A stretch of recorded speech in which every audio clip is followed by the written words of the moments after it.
नमस्कार मंडळी, मी अंबरनाथकर स्मिता भोसले. आपल्या मराठी यूट्यूब चॅनल मराठी पाऊल पडते पुढे मध्ये आपल्या सर्वांचं मनापासून स्वागत.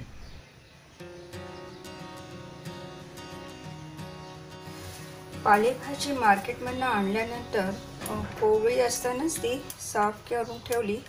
भले तुम्ही दुसऱ्या दिवशी शिजवा त्याला किंवा दुसऱ्या दिवशी करायची असेल, पण जर मोडून तुम्ही फ्रीजमध्ये ठेवून दिलात प्लास्टिकच्या पिशवीमध्ये तर ती चांगली टवटवीत राहते. कारण जर तुम्ही जुडी अशीच्या अशीच ठेवलात फ्रीजमध्ये तर दुसऱ्या दिवशी ती फटाफट पानं काढता येत नाही, कारण ते नरम होते ना. जर अशी फ्रेश असल्यावर कसं ते पटकन तोडता येतं.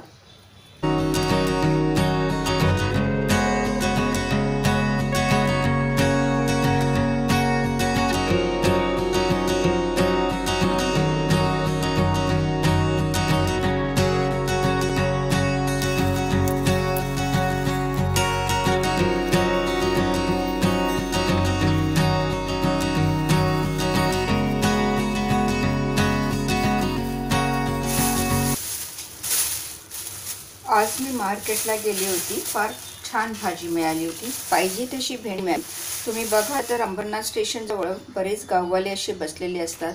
छान भाज्या असतात. आता पावसाळी सीझनमध्ये बरेच अशा भाज्या येतात. कुरडू भाजी येते, कंटोली भाजी येते. भेंडी तर आज मला इतकी छान मिळाली होती. अगदी म्हणजे आपण ह्या भेंड्यांचं ग्रेव्ही करू शकतो, भेंड्याची भाजी करू शकतो.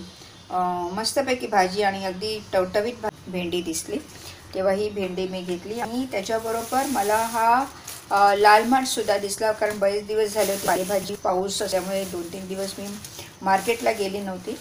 पण मला आज लाल माठ छान वाटलं आणि बऱ्यापैकी होता, तेव्हा आज मी लाल माठसुद्धा घेतला.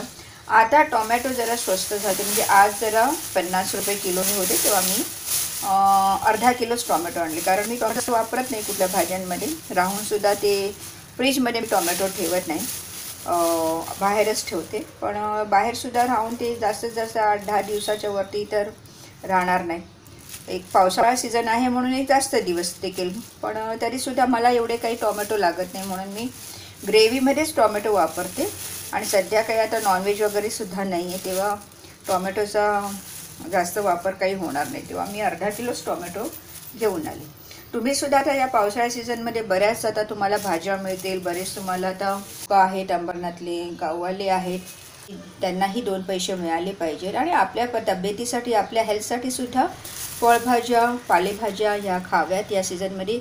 आणि पावसाळ्यामध्ये मुख्यतः येणारे ज्या भाज्या आहेत, फक्त सीझन व्हेजिटेबल्स बोलू शकतो की वर्षातनं एक पावसाळी सीझनमध्ये येतात, त्या भाज्या नक्की 1-2दा तरी आपण खाव्यात, कारण त्या तब्येतीसाठी सुद्धा चांगल्या असतात आणि चांगलं भोजन द्या.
तर मित्रांनो, आजचा हा व्लॉग तुम्हाला कसा वाटला?